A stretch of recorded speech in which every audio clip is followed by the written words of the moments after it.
I always knew we were a fairly odd family. First, there was me. Too tall, too skinny, too orange. My mom was lovely, but not like other moms. There was something solid about her. Something rectangular, busy, and unsentimental. Her fashion icon was the queen. Dad, well, he was more normal. He always seemed to have time on his hands. After giving up teaching university students on his 50th birthday, he was eternally available for a leisurely chat or to let me win at table tennis. And then there was my mom's brother, Uncle Desmond, always impeccably dressed. He spent the days just, well, being Uncle Desmond. He was the most charming and least clever man you could ever meet. His mind was on other things, though we never found out what. And then finally there was Catherine, Katie, Kit Kat, my sister. In a household of sensible jackets and haircuts, there was this, well, what can I call her?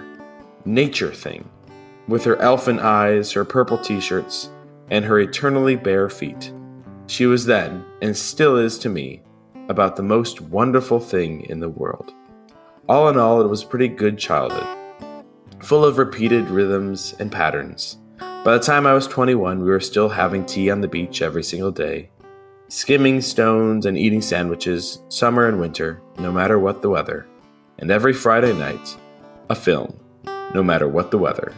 And then, once a year, the dreaded New Year's Eve party.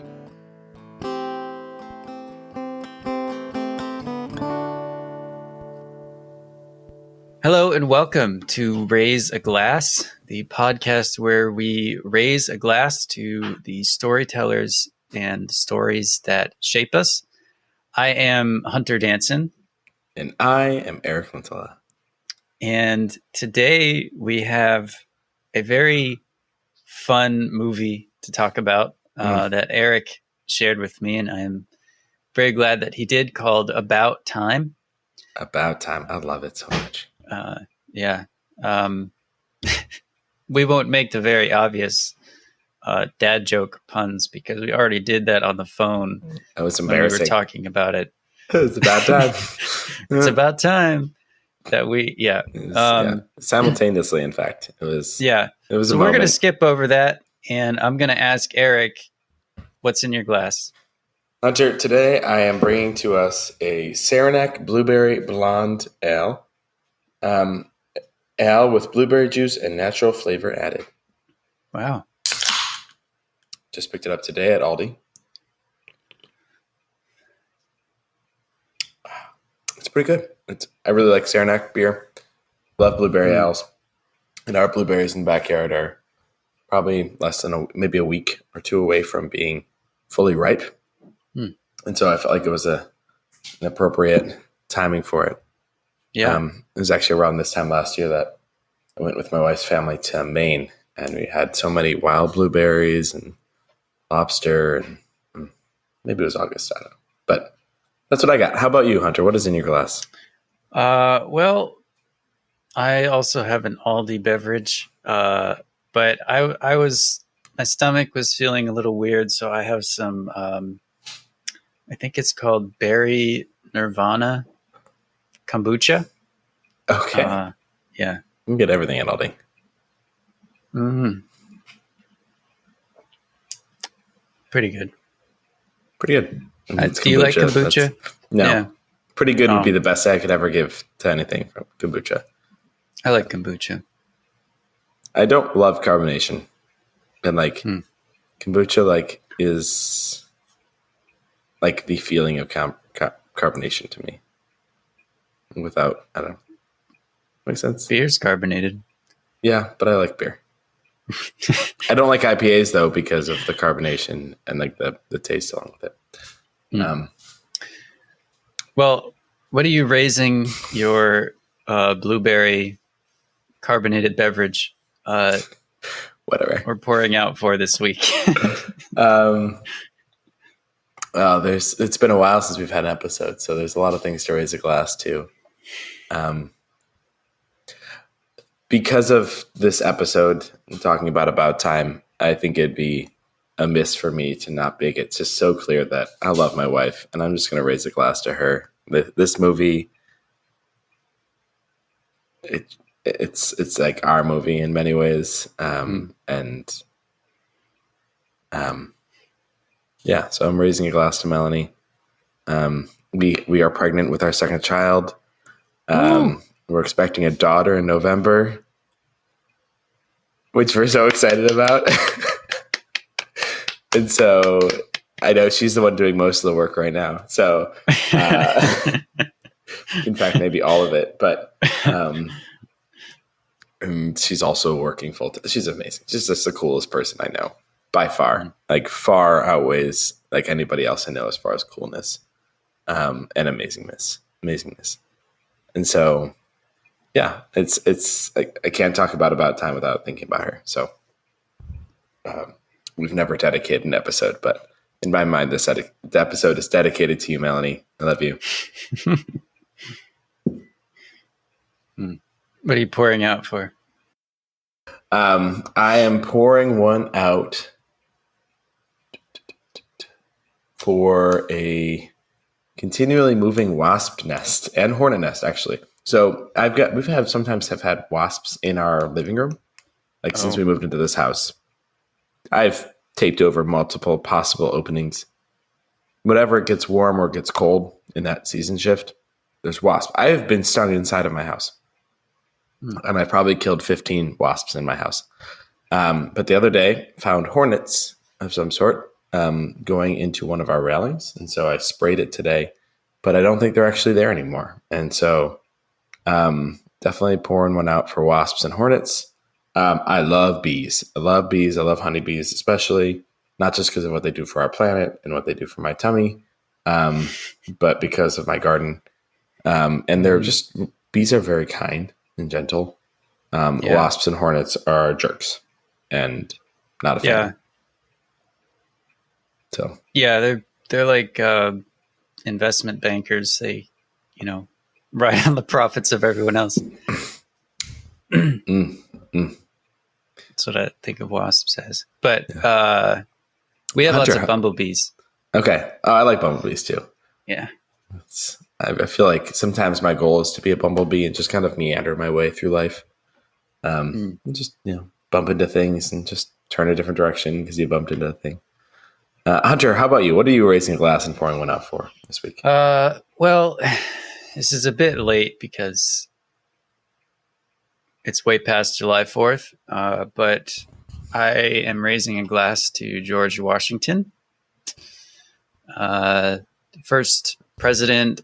I know he's a venerated figure, and I know he was also a slave owner. But I am raising a glass because he decided to step down and set the precedent that presidents should not hold office for more than 8 years. And also to his farewell address. And I usually reread his farewell address on his birthday. This year I missed it on his birthday. I slacked a little bit, so I went and read it on July 4th. And I'm just going to share one quote because I find that it is pretty much every time I read it I find something relevant. And here is one quote. The alternate domination of one faction over another, sharpened by the spirit of revenge natural to party dissension, which in different ages and countries has perpetrated the most horrid enormities, is itself a frightful despotism. But this leads at length to a more formal and permanent despotism. The disorders and miseries which result gradually incline the minds of men to seek security and repose in the absolute power of an individual, and sooner or later the chief of some prevailing faction, more able or more fortunate than his competitors, turns this disposition to the purposes of his own elevation on the ruins of public liberty.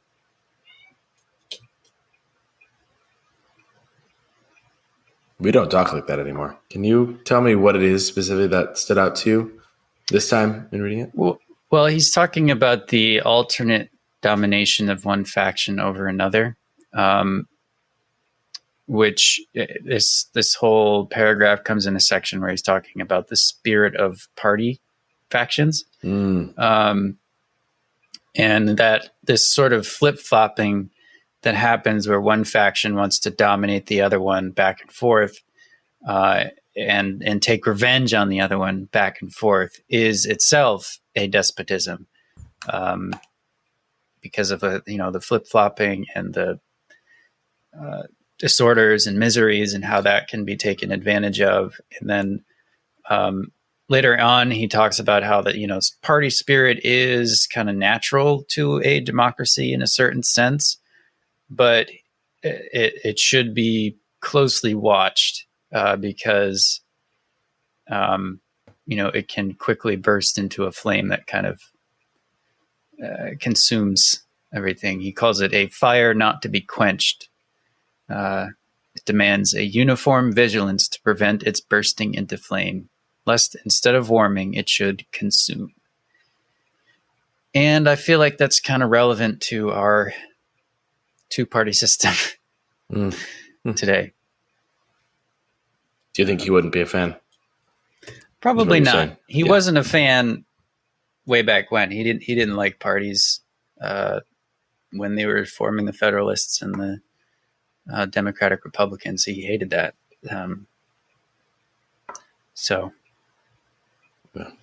Despotism is an oppressive absolute power and authority exerted by government. I had to look that up. So that's what despotism means. Yeah.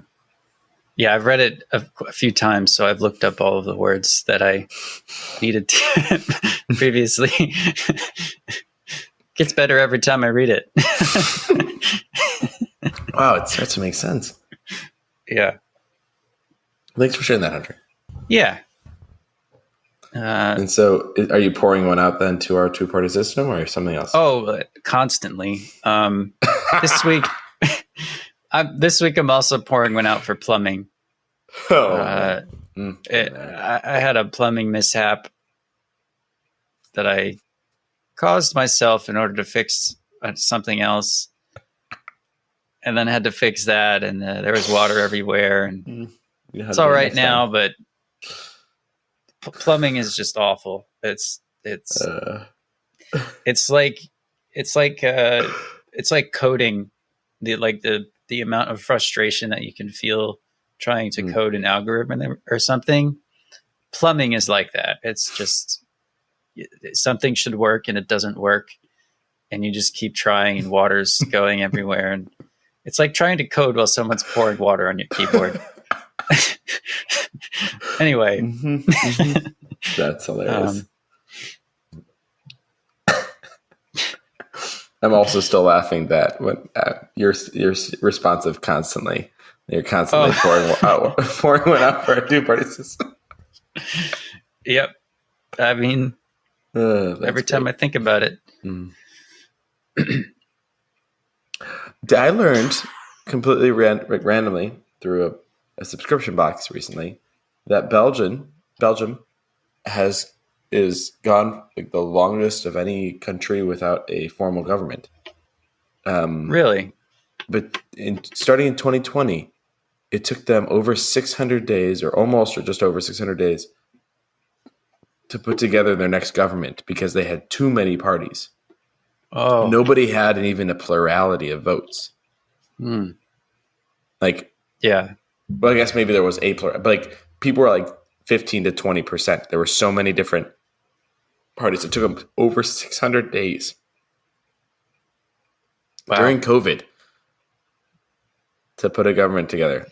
Man, why wasn't that on the news? So,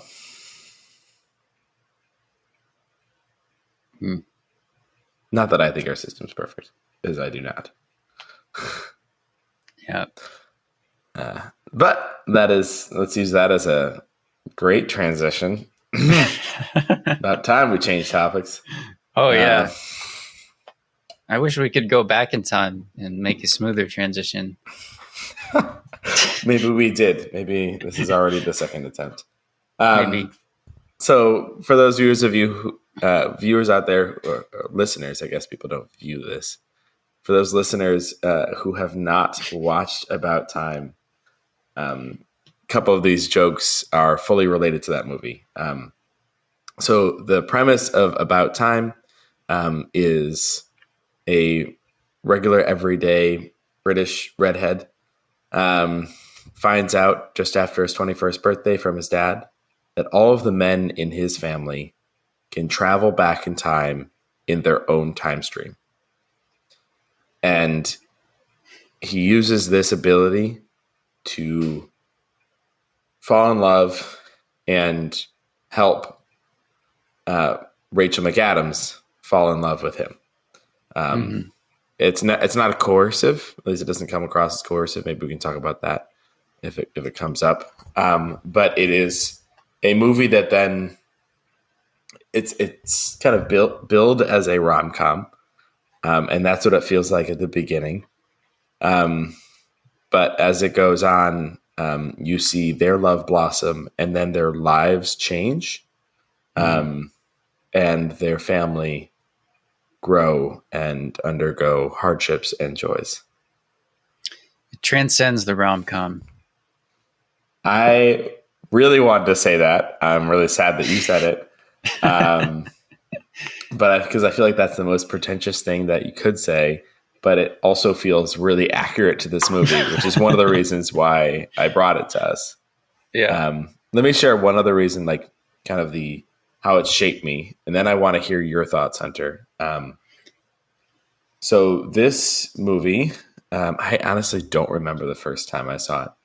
I'm fairly certain I saw it with Melanie. It is neither Melanie's nor my favorite movie, but it is probably in both of our top 3 or top 5. So it is our combined favorite movie. Like it's so high in both of our lists that like there probably isn't another movie that's higher, the combined score. And so this is a movie that I don't know, it came out before we were ever together. But we've just seen it so many times. It is the only movie that we own a digital copy of.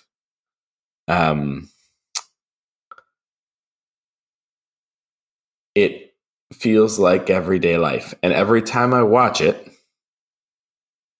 I interact with a different part of it. Like something else comes out. Like we're pregnant with a second. And so there's an aspect of like in this movie that happens at one point. And there's a joy and a challenge that comes in that moment. And then, yeah. I'm trying to do a little bit of spoiler free. I know we're going to dive right into spoilers pretty quickly. I will also say that this is a movie that is rated R. It is not a movie that I ever think about as being rated R. If it came out today, it would 100% be PG-13. There are a couple scenes that are less appropriate. So I wouldn't recommend, having your kids watch it with you, but it is a very heartfelt and very appropriate movie that somehow has a rating that just doesn't reflect our current movie rating systems. Yeah. I remember, have you ever seen the movie Nomadland? No, but I've heard of it. Oh yeah. Yeah. There's one scene in that where someone is nude and she's just like floating in a river and it's kind of like zoomed out. But because of that scene, they rated it R. Even though there's like there's no violence, there's no like sexual scenes in the movie.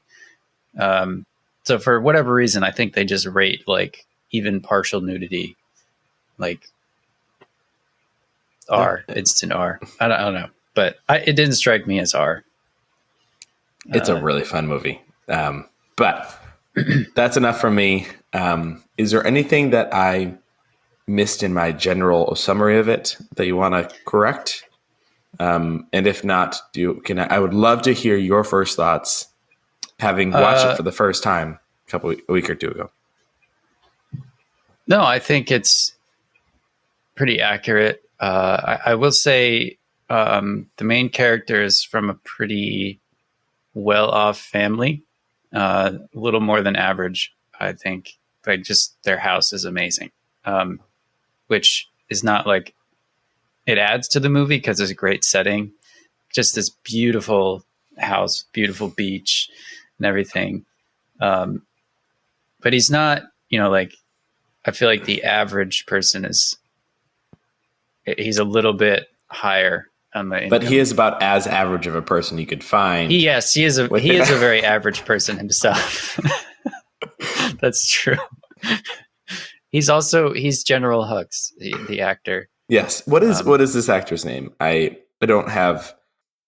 Domhnall Gleeson. He is such an amazing actor. He does such a good job leading this film. And his dad is played by none other than Bill Nighy.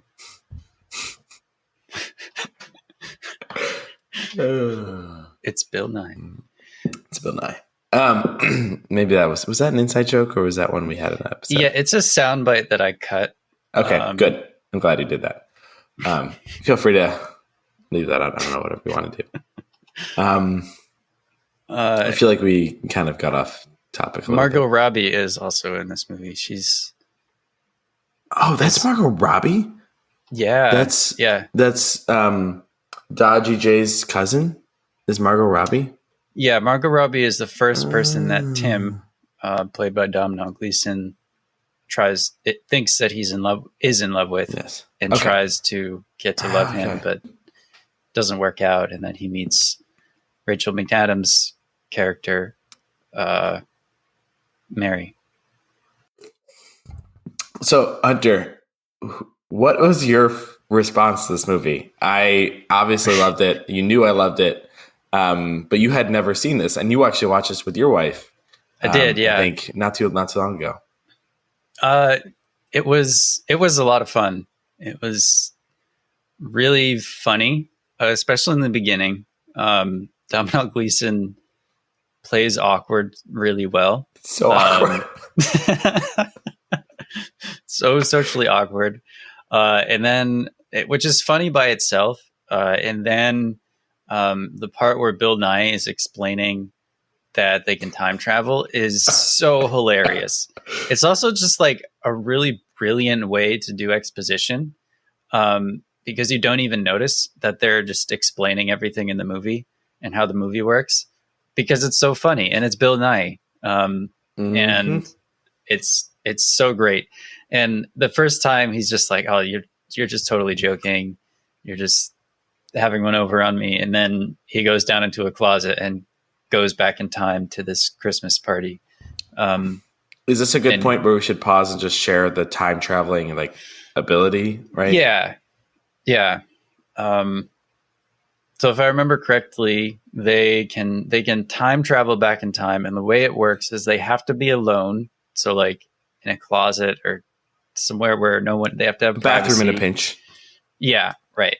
And then they close their eyes and focus really hard and think about a moment and clench their fists.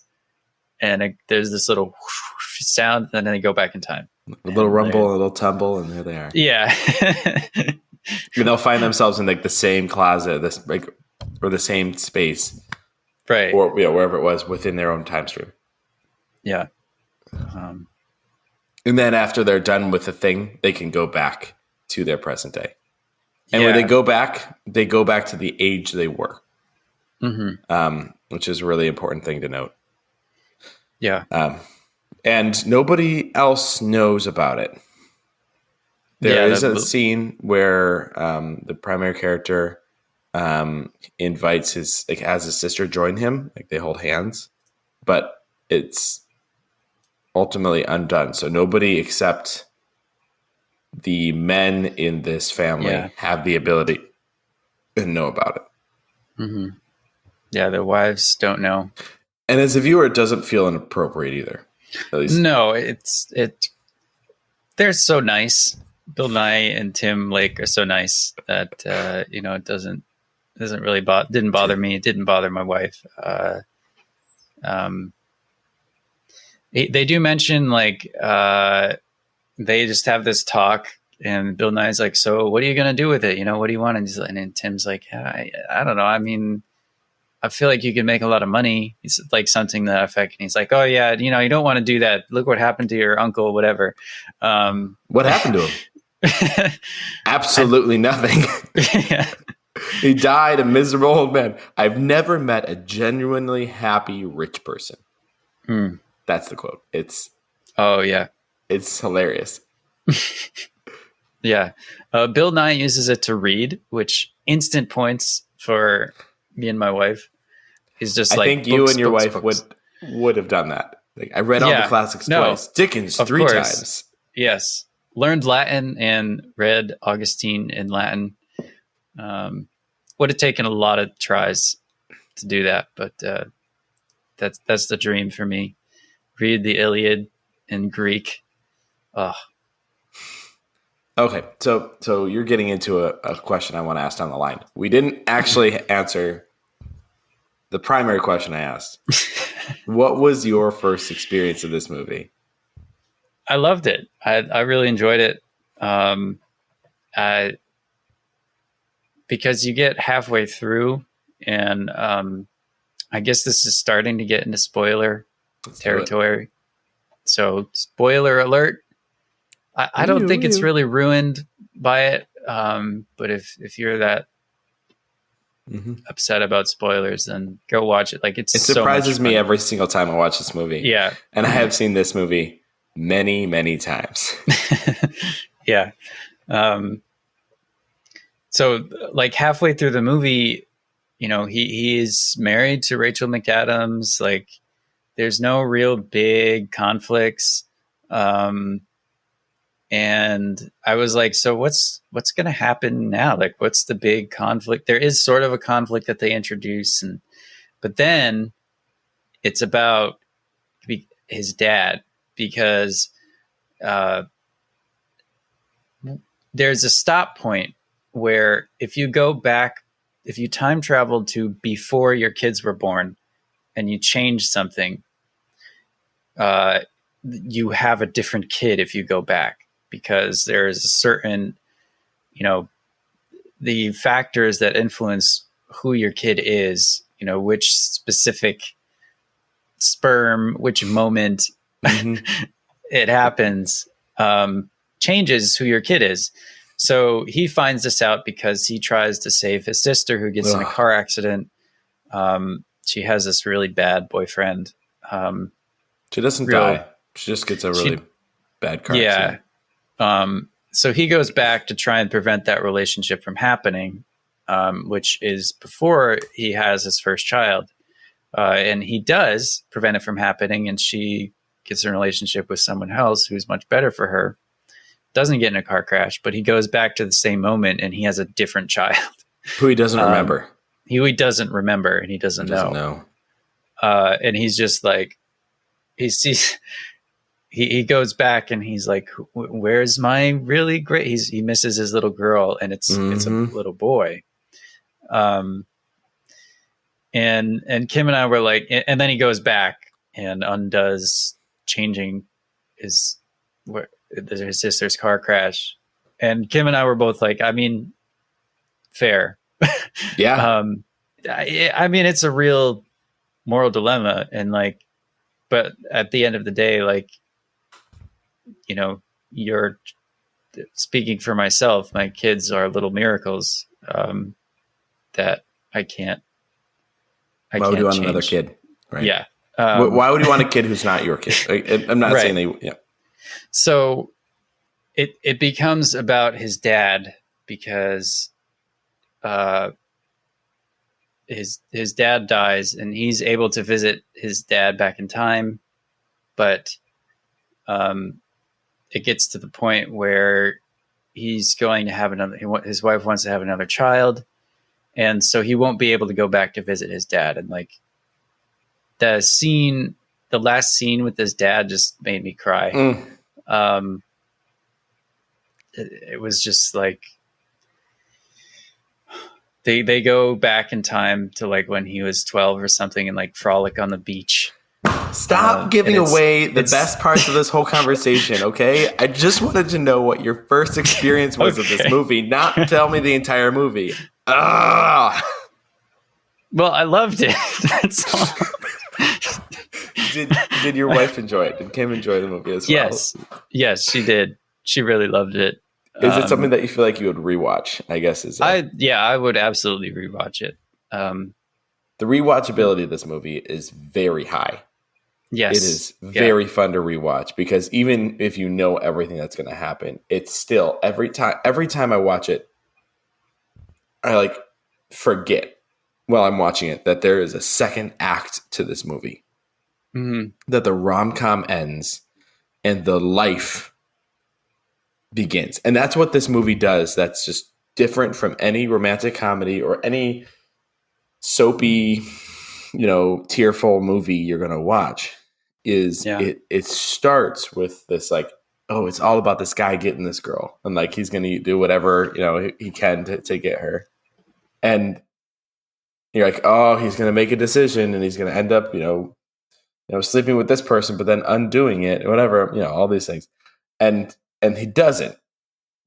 And then you're like, oh, they're together. It's done. And then it becomes just a movie about living.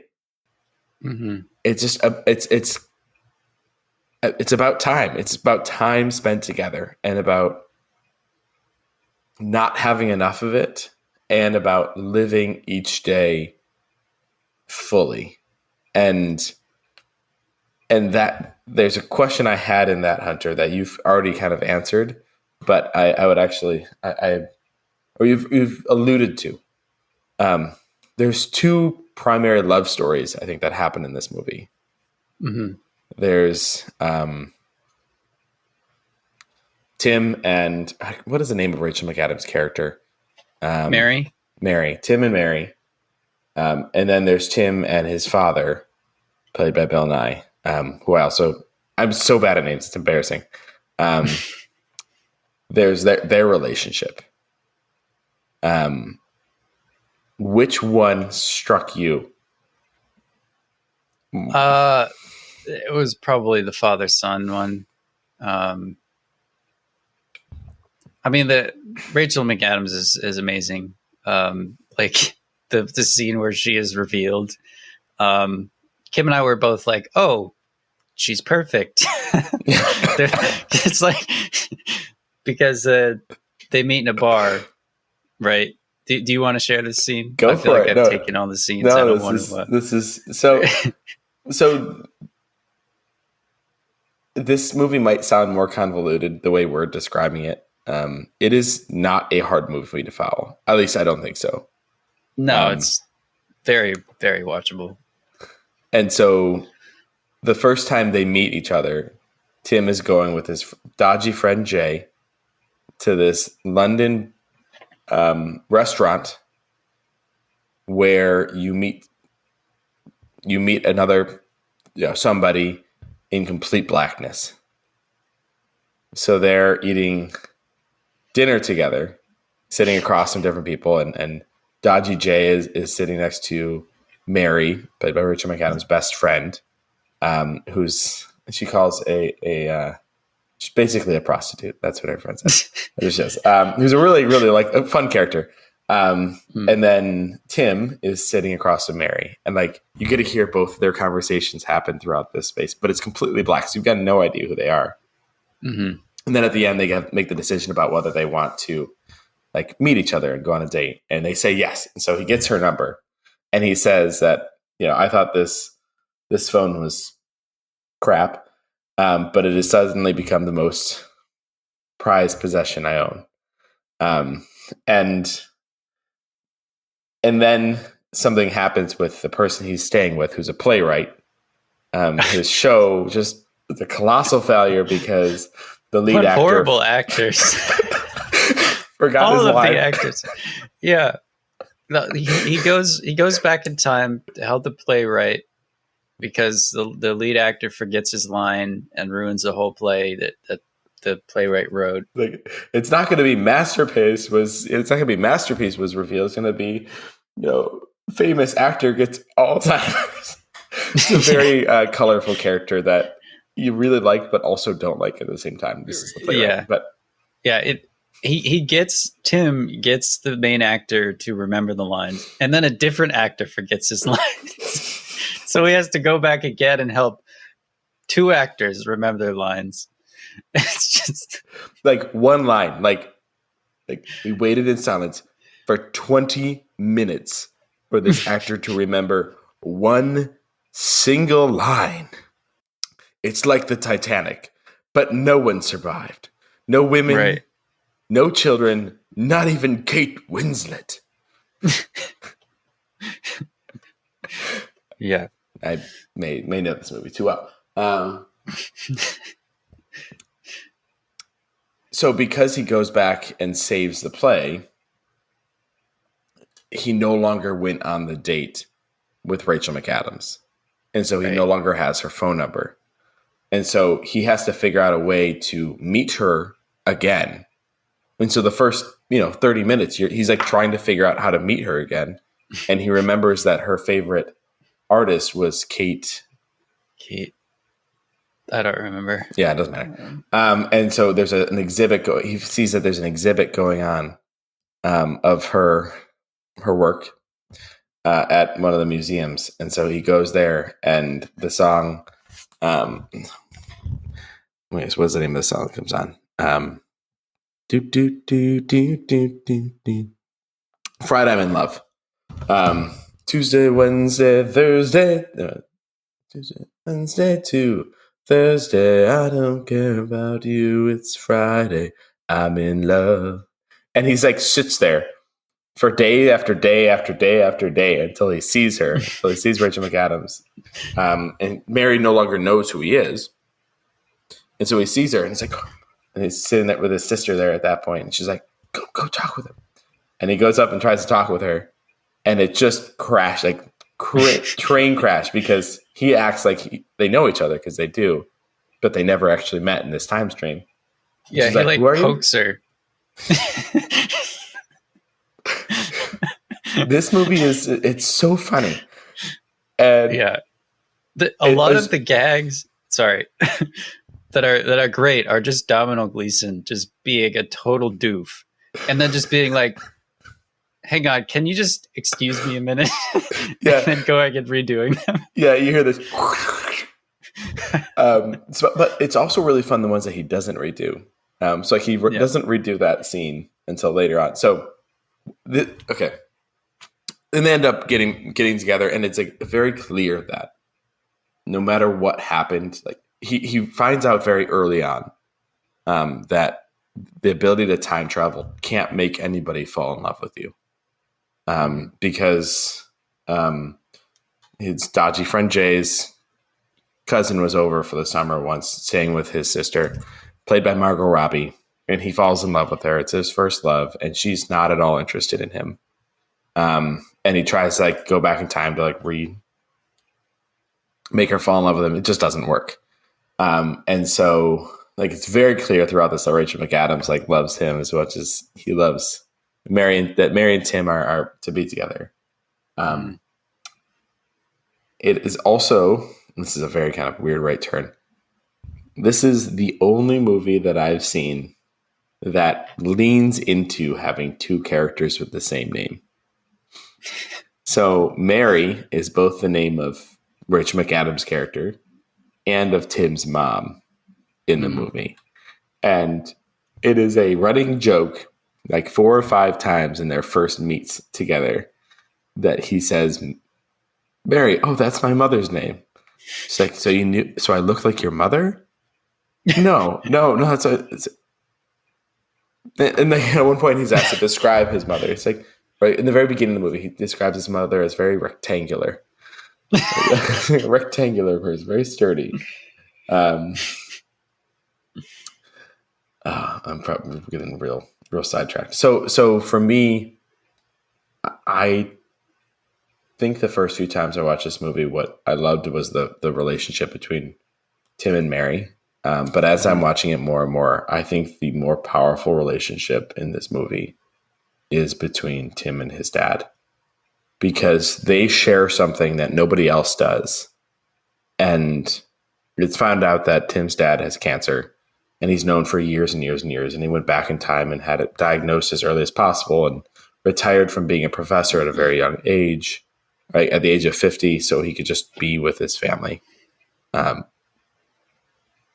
I think he'll probably live for 10, 15 years after that, that age. And he's just there, and they just spend so much time together. And one of there are two spaces where they really interact.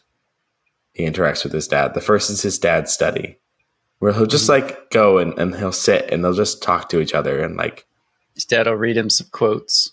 Yeah, and and they'll share just an intimate moment. And the other is in the ping pong room,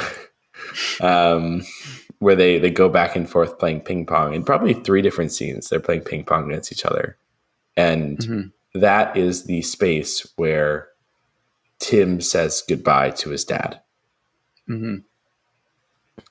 because his next child's about to be born, as Hunter was sharing earlier, and he can't go back in time again to change anything, because then he'll have a different child.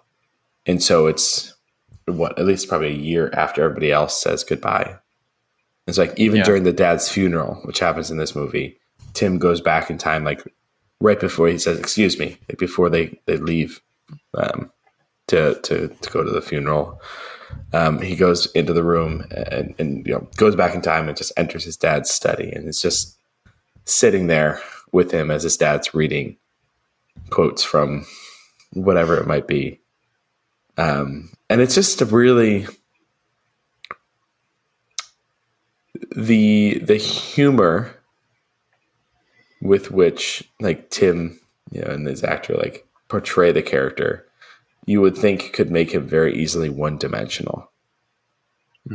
But he's also he can hold his own in these more intense and intimate moments. And Bill Nighy is so good at that. And it culminates in probably the most like heartfelt moment of the entire movie, where the last thing that Tim and his dad do together before like he's like gone from Tim's life, is they recreate to like the last, piece, a moment from Tim's childhood where they ran down the beach and skipped rocks and played and had fun when he was 10, maybe 8, 9, 10. And it's got the about time theme that goes on it. And it's just, it's joy, and it is sadness, and it's just celebration of life. And anyone who has a son, I think it'd be pretty impossible to keep your eyes dry during that scene. Yeah. I just beam when I get to that scene now. I just can't stop myself from smiling for, the entire rest of the movie, really.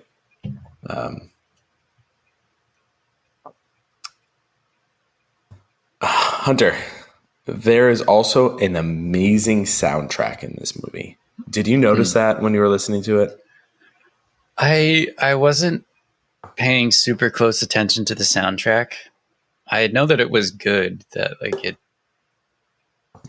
enhanced the movie and fit everything really well. I didn't pay particular attention, but I recommend you check it out. You can see it on Spotify. Like the movie opens up with like "The Luckiest" by Ben Folds. Like that is the music playing in the background, and it's a lot of the music is just contemporary music. But it accents the movie time after time again, and there's an entire montage scene where where Tim is moving in with Mary, and then they're going to work, and like the relationship's moving onwards. And that whole scene is them walking into and out of the same train station over the course of months. And oh yeah, that was an amazing how long will I love you? Movie magic, like skipping time. uh, it's like seamless transition. There are so many things that this movie does that you can dive into.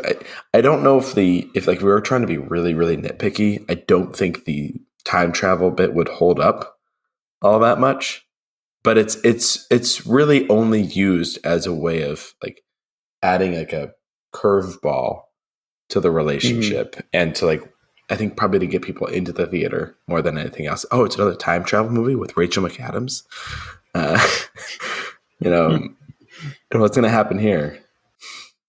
Yeah, it like the bit where like the whole thing where they can't go back before their kids is like, well, how did he go back to when he was 12 and not change his? I guess if they did everything exactly the same. And they say that in the movie. Like, if we don't change Yeah. a single thing, it should be okay. Right. Yeah. Yeah. I mean, it's honestly, you know me, I like to nitpick, but I didn't care. Like this movie is not a hard science fiction movie, and it's not trying to be. And, you know, I think that the time travel mechanic really enhances it and does what a good, I hate to use these terms, but what a good quote unquote magic system should do, which is, in my opinion, enhance the themes of the story and the heart of the story, which, you know, a lot of other fantasy writers are more about the magic system as a thing in itself, but I'm on the other side where I'm more about the story and the magic enhances it. Not that it's not important, but this is a question I can ask that might get more into how it has shaped you. Yes, please. Do you want to explain Tim's dad's suggestions and like what were your? Because this is a movie. After I saw it, I ruminated on it a lot because of the theme. Did that happen for you when you first saw it? Man, it's really hard for me to remember the first time I saw it. But yes, every time I think about the very end of this movie, towards the end of the movie, there's a scene where Tim's dad says, you know, they're sitting in the study where Tim first learned about time travel. And his dad says, do you want me to tell you the real kicker? Like, he's like, is there something else? He's like, much less, dramatic, but far more important. It's like, do you want me to tell you that, or do you want me to have you? Do you want to find out by your own? It's like, well, tell me. It's like, and then it does a voiceover, and you're like, oh no, he's not actually going to tell you, but they actually do. In the voiceover, it's like, and then my dad told me that. And this movie also does voiceovers, and it feels right. Again, so many things this movie does. And then my dad told me that to live every day normally, and then at the end of the day, go back and relive the same day in the same way, but just pay attention. And I'm getting a little bit emotional about this, to like the small details. And so it ends, the movie almost ends towards the end with Tim doing this on a day. He's in bed talking with his wife. She's like, oh, how was your day? He said it was bad. It wasn't a good day. And then he's like, hey, will you actually excuse me for a moment? He goes and like takes care of the kids. And then he's like about to walk back into bed. And he's like, no, like I don't have my dad anymore. I've lost my dad.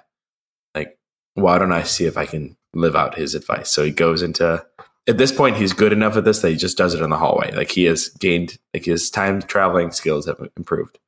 And he goes back and he relives the exact same day. Where it was he's a lawyer.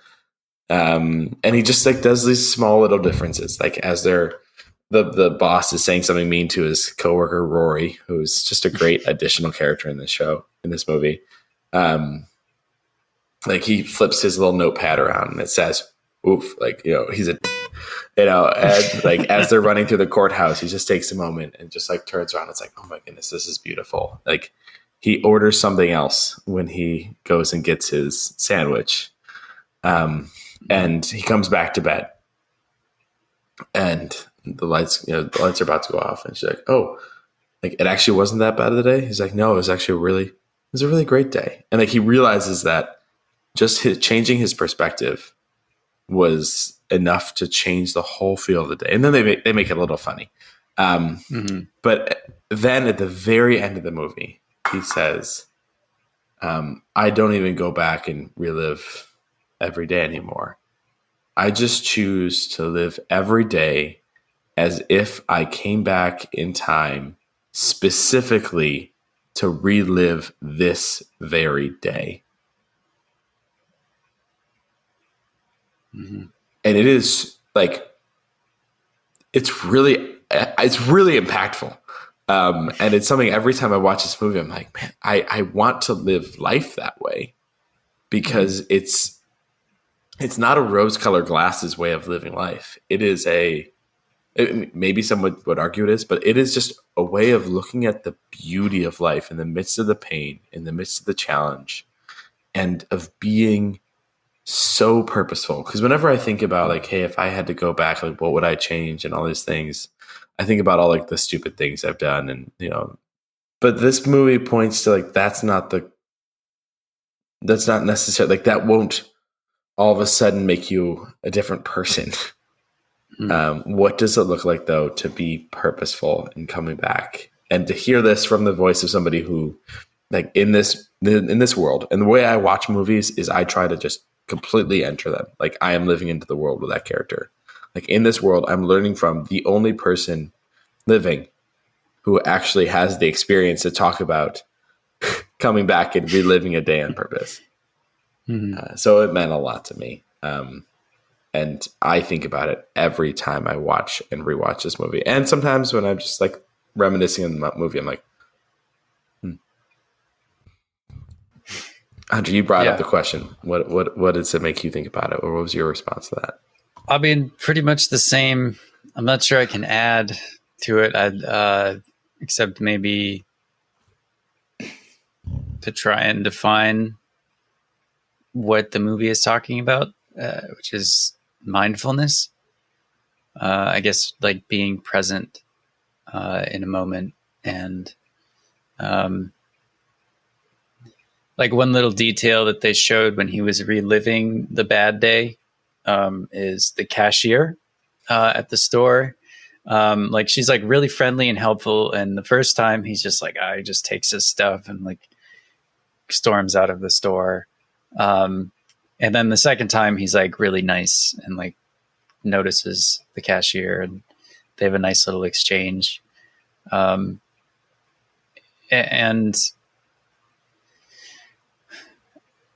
I don't know, I guess I'm just thinking of this now, but I feel like we're into mindfulness now. Like mindfulness is trendy now. Like, have you heard of the app Headspace? It's like a meditation app. It's all about mindfulness. And yet social media is like the anti-mindfulness, because instead of being present in the moment and enjoying it, you take out your phone and record a video and post it. And like, I don't think that social media is evil, but I think that we're definitely, a lot of us are addicted to it, and it has addictive properties, and it really distracts us from life. And this movie, when was it made? It was over 10 years ago. It was 2013. 2013, right? Yeah. So I guess Facebook was around then. But today I think it's social media is at a whole nother level.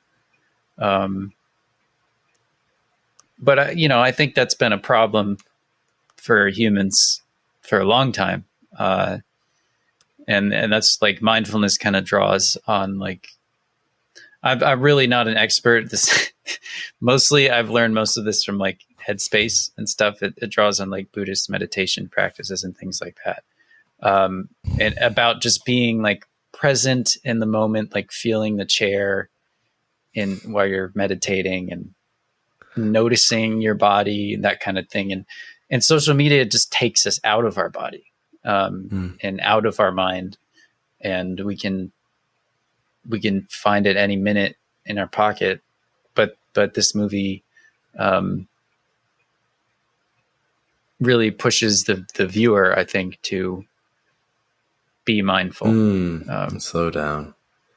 Yeah. We've lost the ability to be bored. You no longer have to be bored again, like anymore. And that's actually, I think there are real negative ramifications of that. And challenges to creativity and to like life expectancy and to rest.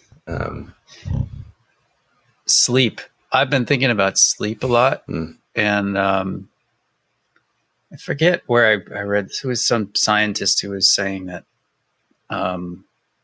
like sleep deprivation is like the biggest public health crisis in America right now that no one really talks about. Just because screens are horrible for sleep, and we really need to sleep. But there was actually a student from the college, which we have never named. As a freshman, I guess I remember reading it might have been a year or two ago. They had like a grant to do a study on boredom. And so this student sat in a classroom and like watched paint dry, watched a movie in slow motion, like purposefully made himself bored and then studied its effects. And I remember he said something like, boredom is like pain. It's kind of like a mental pain, but it's not like a bad pain, because it's sort of like the pain you feel when you work out or something, because boredom can lead to creativity. Boredom leads, if you have nothing else to do, you pick up the pen and you write, or you draw, or you do something creative, or go for a run, whatever. Boredom can be something that leads to more life. Man, this sounds like another episode we're diving into, and I've got a book for us to talk about around it. Okay. We'll get there. Hunter, can we talk about Uncle Desmond? Oh, yes. So there are a lot of extra characters in this movie that are multi-dimensional and aren't brought up once and then ignored. And one of the characters, who's definitely a tertiary character, is Uncle Desmond. Uncle Desmond is always wearing a three-piece suit, dressed to the nines. There's nothing going on in his head. It's kind of he's just always there and always smiling, and he's just Uncle Desmond. That's what they say. And he's just smiling, and there's just so many great interactions with him. Like when Tim and Mary share that they're gonna get married, he said, "Oh, wonderful! Like, who are you getting married to?" Tim's like, "Well, Mary." And he's like, "Oh, good! Like, how awkward would that be if it was somebody else?" And then right afterwards, they say, "And it's going to be soon because we're also pregnant." And he goes, "Oh, wonderful!" And he looks to Mary and he says, "Who's the father?" And he's like, "Well, Tim, I hope." Like, "Oh, wonderful! Like, it'd be jolly awkward for someone else." Like the exact same joke. But it's like not a joke, but it also kind of is. And it's like these small things in the movie, like just give me joy. And they're something that I don't like watching things to be scared or angry or annoyed or frustrated or mad. which definitely gets rid of a lot of great movies. But I love feeling joy and laughter. I love feeling sorrow, especially when it like is, like is really looked at, and then if there's a space for joy to come out of the sorrow. And so there's the moment when Tim and Mary get married, which is just an amazing scene as a whole. Maybe we'll talk about it, where Tim is trying to figure out who's going to be his best man. And he walks through his friend Rory, and then the playwright he lives with, and then Dodgy J, all of whom, like, you just hear the because he like has one of them do the best man toast, and they're terrible. And so he then tries the next one, and it's terrible. And then he tries the next one, and it's terrible. And so he ended up choosing his dad to do the best man toast. And you get to hear the beginning of all of them, and you hear the dad's, and then afterwards there's a scene where he's talking with his dad, and dad's like, I think I'm going to go do it again. He's like, no, Dad, I loved it. It was great. It's like, I didn't say I love you. Like, he's like, no, you implied it though. He's like, this isn't a day where implying is okay. And he's like, no, you really don't have to. He's like, I'm going to do whatever I want to, young man. And so then you see the best man toast again. And it's like the 5th time you've seen this best man toast, all within like 3 minutes. And he says, Bill Nighy says, I've only loved 3 men in my life. My dad was, terrible, out of the picture. So Uncle Desmond, a really famous musician who I can't remember, and this young man here, my son Tim, and he also shares like that. There's only one thing I'd recommend to anybody here: marry someone kind. And this man Tim is a kind man. And so you kind of see Uncle Desmond behind Tim and Mary in this scene, but I don't know if you even noticed that, Hunter, when you were first watching, because it's like he's there, but he's not the focus on it. It's their wedding. And so then you see him again, on the day he finds out that, Tim's father, who's like his brother-in-law, is gonna die in weeks of cancer. And Tim has this moment with Uncle Desmond, where Uncle Desmond, impeccably dressed, says to Tim, he's like, the day your father told me he loved me was the best day of my life.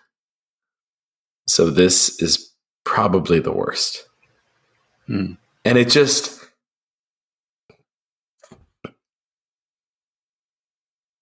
you can't see my emotion, but it's like, it just like hits your soul. And it is beautiful. I'm getting teary. I was thinking about it. I wasn't teary when I was watching it most recently, but I was also watching it by myself. My wife was jealous about that, so I'll probably watch it again the next week or two. But it just, this movie feeds you. It just keeps feeding you. And like, even, so sorry. Anything, how about Uncle Desmond for you? I was like, can I start talking about Kitty Cat and, all the other characters? Yeah. I think I don't think I could do Uncle Desmond any more honor than you have already. There is a scene.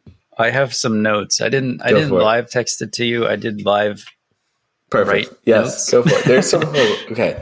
Which scenes are you going to choose? What did you say? Well, I just wrote a quote. How does this dress make me look? Oh my goodness! So because there's, that scene where Mary is trying on different dresses, and she has like some important party meeting. She's meeting with the editor and the author of a book. She's an editor. She works at an editor company, so she reads books for a living. Yeah. Which is a whole funny scene in and of itself. Yeah.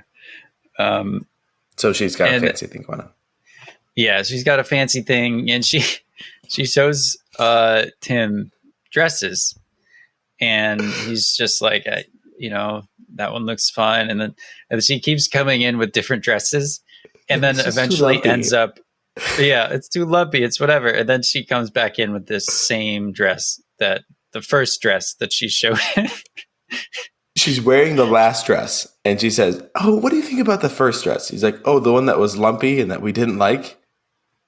The one that's actually not lumpy and we do like." Like, yeah. Yeah. Which just like, I think it encompasses a lot of relationships and how that works. Because like, I love the way my wife looks, no matter what she wears. She has impeccable taste. And she'll ask me about something, and I'll be like, I mean, that looks amazing. You look amazing. I don't. So it's like, at one point she comes in wearing a different dress that's the same color. She's like, "What do you think about this one?" He's like, "Trick question. It's the same dress." She said, "No." Yeah. She comes in with another one that's got that high heel. I quoted that scene to my wife the other day because she was trying on dresses for a wedding. Oh, like last night. Yeah. Yeah. I mean, it's an eternal question. It's, That is an amazing scene. And like, it shows real relational scenes, or like the first night they like meet, and or I don't know. There's so many things. Sorry, go for it. What else? What else were you on your list? Well, there was sort of the turn of the movie, where I was like, okay, he's together with Rachel McAdams now, so like, where's the movie gonna go? And then the parents come. And so I was like, oh, how to add conflict? Parents. Which, and of course it's very funny. That is the funniest scene. The first time I listened to that scene, and I'm not going to say it on this because it's probably on the more uncomfortable ones, inappropriate pieces. Yeah. There's a specific moment that I remember the first time I watched it, and then I remember the first time I watched it with my parents, like, which was after that. Like a vocal laugh, like just like a guffaw, like a what? Like, yeah. Yeah. It's something that Tim says. That's just after Mary says something. Yes. Yeah. And that's okay. They are fine, I guess. And then it's like, okay, so how to add conflict now? First love. And this is when Charlotte comes back in, is Margot Robbie's character. And he like goes to, he goes to say hi to her. They see each other at some play. And Tim is there with his lawyer friend because Rory. Because Mary was really tired and she doesn't like shows. Couldn't go. Yeah. And so he sees her, he like goes to say hi, and he totally fumbles it. He tries like 3 different times, and then at the end, he's just like, he's like, "Oh yeah, that's my friend," and his friend is like, "Oh, why don't you go say hi?" And he's like, "No, I'm not gonna." But then like she sees him later on, and outside the theater. And she like invites him to dinner, and she's like, "Oh, let's catch up, whatever." And this, I wrote down, "Thanks, I hate it," the whole time this was happening, because I was like, "Oh, I don't want I don't want the cheating thing." And there's a moment where she like leads him up to his room, or her room, whatever. And so there's a moment where he could have. You don't know. As the watcher, you're like, yeah, what is he going to decide? Is he going to decide to sleep with this first love or not? And then undo it. Yeah. Or is he going to sleep and then undo it? Yeah. Yeah. So, and then he runs away, and goes and proposes to Mary. So that was nice. Like goes and proposes, like wakes her up, like and like it's like, hey, wake up, wake up, wake up, wake up, wake up. Yeah, she's really will you marry sleepy. me? And she's like, he's like, well, that didn't go right. So he goes back in time to the theater again and gets the live band to play music in the background of the proposal. Yeah. Yeah, it's very funny. He can travel. He can time travel. And yet so many times he forgets that he can time travel. And like he doesn't need to like run. Like he doesn't need to like all these things. But like it is something that is part of who he is, but it isn't the definition of who he is. Mm-hmm. And it's I think that's one of the things I love about it. Like it's exactly what you were saying earlier. Like the magic system like enhances the theme. Right. Are there any aspects of this movie that you are not as enthusiastic about? Or is there a better question we could ask? Yeah, no, this movie does a lot of things. And that's actually one of the reasons why I think it's a really good movie to discuss.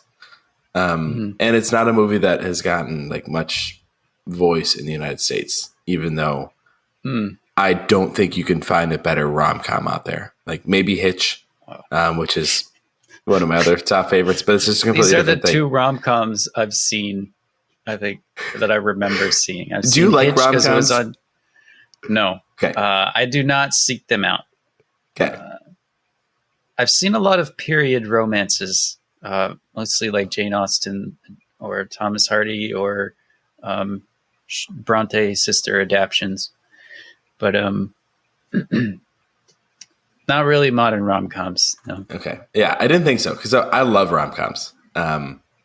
You don't. Yeah. And so I was like, I wonder what Hunter will think about this. We've already talked about that.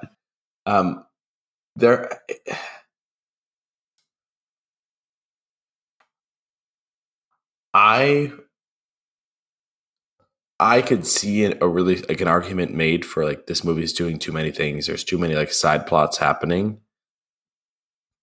But what makes me enjoy this movie is that it feels like watching somebody's life, but the husband can travel in time in his own live stream.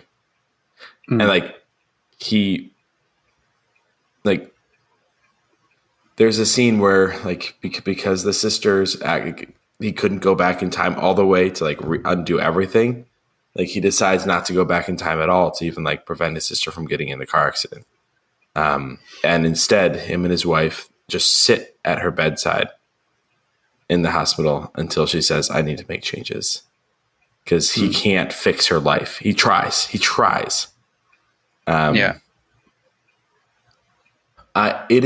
I wish that this movie had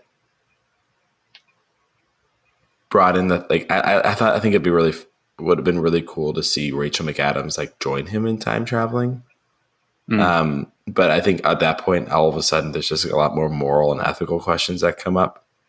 And like, if you find out your spouse can travel in time, like, what is that? Like, what have they chosen to like? Do they actually love you? And all those like stupid things that come up in any movie that has this type of thing going on.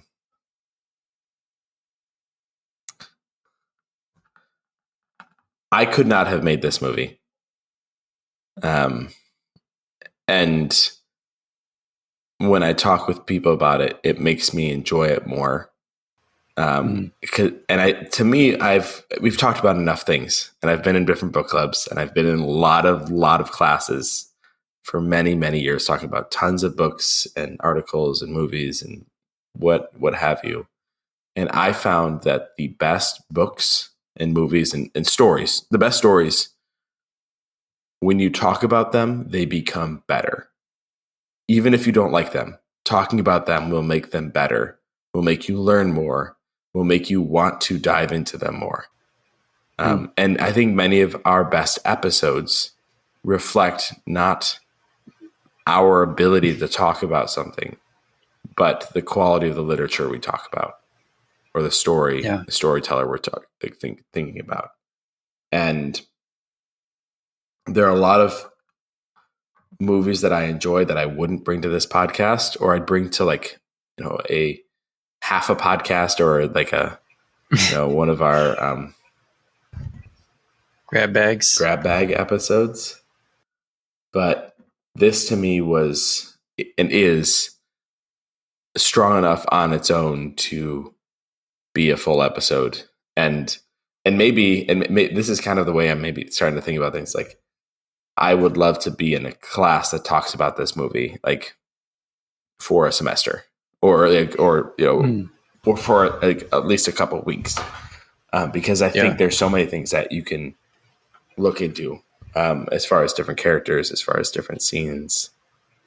How about you? Yeah, I mean, it's a. I'm sorry. You can. Sorry. I was just gonna say, like, it's like a really good film.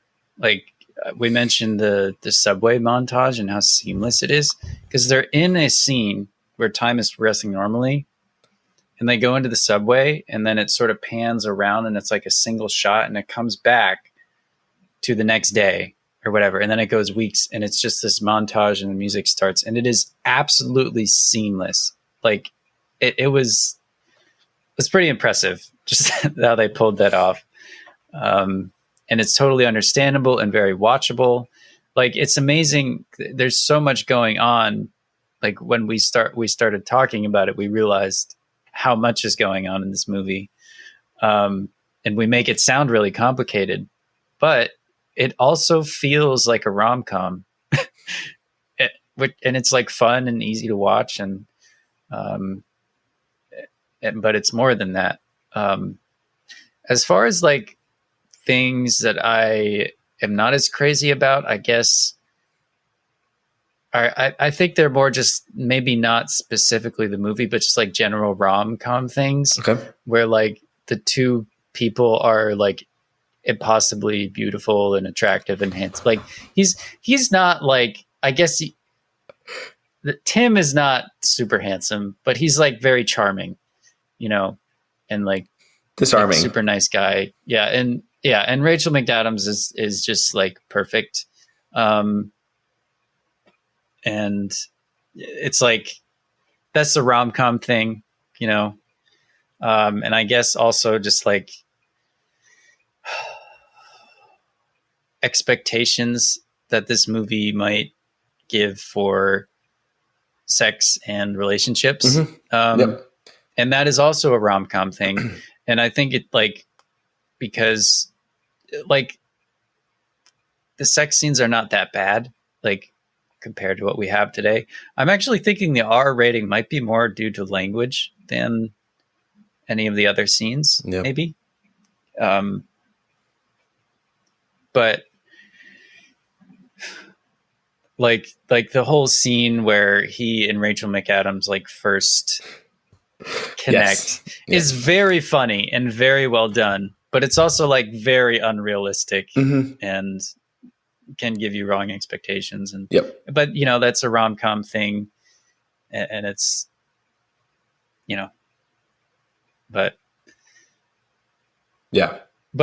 the movie is not really focused. Like, that's only halfway through the movie, so, and it's the movie much more, their relationship is not about like being physically attracted to each other. It's about their emotional connection and how they treat each other, more than anything, and about else, being parents together, and like being in a family, like, and the challenges of like, hey, how do I love my sister and my sister-in-law, and this movie, this is kind of your response to help me think, like, if this movie was a different genre, if I was expecting like a different type of movie, like if I was expecting more of like a I don't know, a drama, a drama, or like it wouldn't maybe stand up as much. But the expectation for a romantic comedy, like this, does it checks the boxes, but it says this is like not I wish all romantic comedies were like this. Yeah. Because we've talked about this before on this podcast. Like, there are some things that are great, that stories and storytellers that I love, that are like dessert. And one of the things I look for in movies, honestly, is dessert. Like, just there's enough challenges going on in life. Like, I don't like diving into the whole like let's feel, so many emotions and all these things about it. Like, obviously this has a lot of emotions, but this movie, you might have an expectation of dessert, but it gives you a full course meal. And it does it backwards. It starts with a dessert. Right. It starts with this piece, and then all of a sudden you meet Tim's dad's friend from college, who's just this jerk playwright. And Oh yeah. and he's great. He's amazing. And then you meet Rory, and you meet, all these other characters, and you're like, oh my goodness, like, the best friends, like it's. And then we've talked about, then they get together, and you're like, oh, awesome, like they did it. And then their wedding is beautiful, and it's a catastrophe. Like, there's like a full-on hurricane that happens during their wedding, and like the tent is ripped, and they have to go inside. And it's like, this is what life is like. Like, even though this didn't happen at my wedding, like, something not all too dissimilar from it did.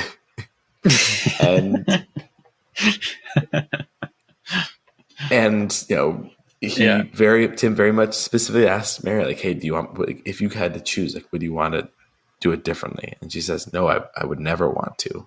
Like this is perfect.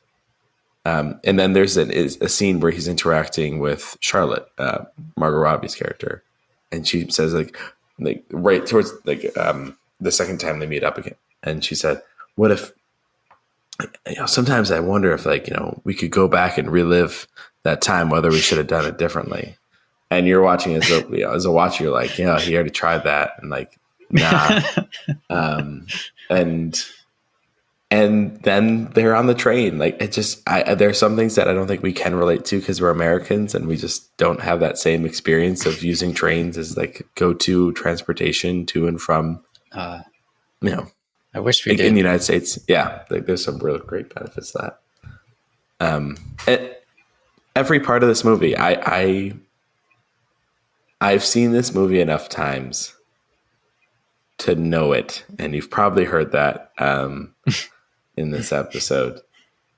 But I've also seen it enough times to know it. And I like to think that I have enough, like, kind of filters of what, like, is, like, makes its way into my heart. And I agree. I don't love all of the tropes in romantic comedies and in our society of what, like, a healthy relationship should look like, and what a physical aspect of relationship should look like, and all of these other things. But, like, I think there are very few movies that do a better job of showing what a loving relationship looks like, and not just a husband and wife, but also like parents and son, like father and son, and mother and kids, and brother and sister and sister-in-law, and friend, like it an uncle, and like it brings all of these relations, and somehow just tells the story in a way that feels like your family, and it's good to, its joys and its pains, and like maybe gives a little bit of the twist of if just feeling more of the joy, because that's the theme that it comes back to. I now live every day purposely. He's like, I don't even travel. At the end of the movie, he says, I don't travel back in time anymore. I just live every day as if I'd purposefully traveled back in time to this particular day.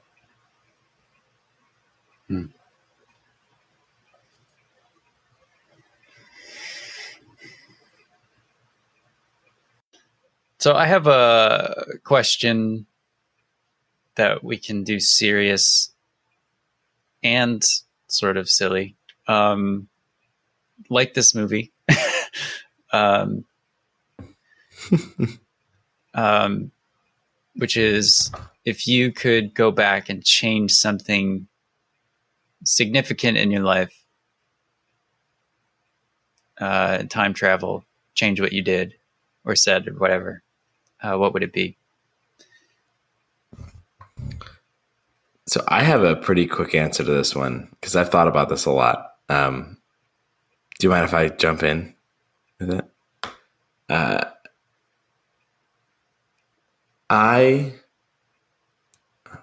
So I've got a fun answer and then maybe a more serious one.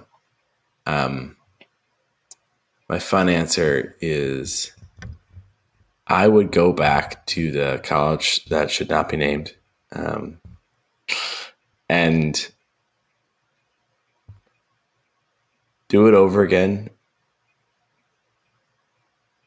but switch my major, switch like what musical groups I was in, try out different sports, like try it all differently. Not with the hope of like wanting the same friends, like the same major friends, but wanting to. I feel like there are so many things in college that I wanted to try out. Like I never played rugby, but I really wanted to play rugby, and I think I would have had so much fun playing rugby. Yes, I would have got a concussion or two. Maybe it would have broken your ability to time travel. You got a concussion, maybe. Or like try crew, even though I would have hated that, or do more classics courses, not be an economics major, try out sociology. I still wouldn't touch hard science, but, try out living in one of the different residence halls or, all be in the jazz ensemble instead of the orchestra. Not because I didn't enjoy any of those things. I actually really, really loved them. And I'm so glad I made the decisions I made. Study abroad in a different place, but just because I wanted I think I could have had another full experience and come away with a different background.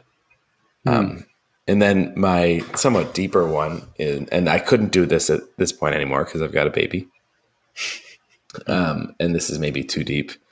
My brother passed away when I was pretty young. And I don't have almost any memories of him. And I've heard reasons of why that would be the case. I wasn't young enough that I shouldn't have memories, if that makes sense. And so I think I would go back and just try to experience being life, like doing life as a full family. And I don't think we could have undone because it was but just be with the family and gain more memories and just the beauties and pains of being in the family of 5. Yeah. It's a good answer. 2 good answers. I've had some time to think about it. Yeah. Hunter, where would you focus? Actually, I would go back to college as well. My somewhat frivolous one. I wouldn't want to change who I met and the friends I made. I might try to double major in Chinese and computer science. Nice. Because it is so hard to get a computer science job without a computer science degree. So I would have loved to have that degree, knowing that I like computer science enough now to do it as a job. But, then I wouldn't take the other classes that I took probably, But, if I could retain those experiences and go back in time and do the computer science major, that would be good. And I think I would also, somewhat more serious, I would be less stubborn. about certain things. I feel like there are certain decisions that I made that even if I was right, I don't think I would have acted the same way that I did about them. Yeah. Some about that happened, about the stuff that happened between us at college, and stuff that happened with the Christian Fellowship in college too. All kind of mixed up there, and just be less worried about everything, and trying to control everything. Is there other, real quick, I think before we end, is there any, if you could go back to an episode of the podcast and say something different or add something, would you? I have a ready answer if you... Go for it. Okay. I would go back to the Last Jedi podcast and say the thing that I wanted to say from the beginning about The Last Jedi, probably the most important thing, which is that I made a New Year's resolution. I don't know if it was directly after the year I saw The Last Jedi or whatever, but it was pretty soon after, and it was prompted by the discussion about The Last Jedi. And I made a resolution to find things to love, find media and art to love, rather than find things to hate or critique. And it is easy to find something to critique for me. And I think I'm not alone in that, but it's harder to find something to love, but ultimately it's more worth it. And I think this podcast has benefited from that, in that the things that our best conversations are about things that we love. And you get more out of them. And it has made my life so much better.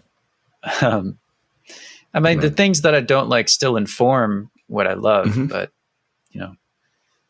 it's much more fulfilling.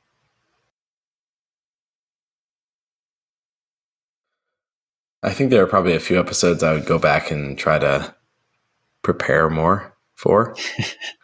Yeah.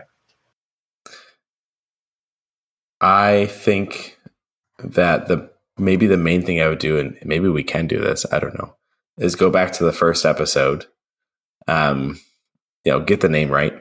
I mean, we can change it if we want to, but clarify in that first episode that this is a podcast about stories and storytellers that shape us. And so we're going to be talking about different stories and storytellers throughout each episode. And yes, there'll be some things that track from episode to episode as far as stories we might go back to. Mm-hmm. But this should be a create your own adventure as a listener. Chose the episodes that sound interesting because you've watched or read or listened to it, or choose the ones that are so out of your level of interest and comfort zone. I've done that continually on this episode, on this podcast. We have very different interests, even though we are pretty similar, and we also have very different personalities, even though we're pretty we come to the same group conclusions.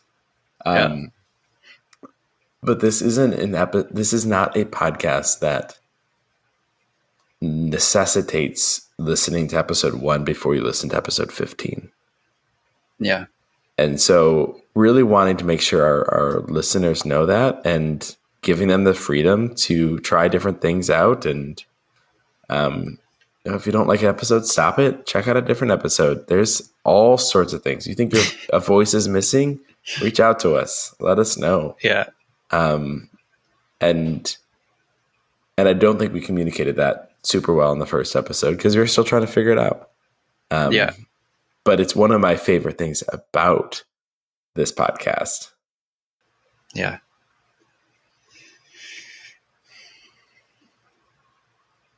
Hunter, I've got 2 series of quotes to end this podcast. I was looking for the quotes from Tim's dad, like his best man speech. Couldn't find that, but that's okay. So I'm going to read the voiceovers from Tim at the very beginning of the movie, and then the voiceovers at the very end. Okay. And in the end, I think I've learned the final lesson from my travels in time. And I've even gone one step further than my father did. The truth is, I now don't travel back at all. Not even for the day. I just try to live every day as if I've deliberately come back to this one day to enjoy it, as if it was the final day of my extraordinary, ordinary life. We're all traveling through time together every day of our lives. All we can do is do our best to relish this remarkable ride.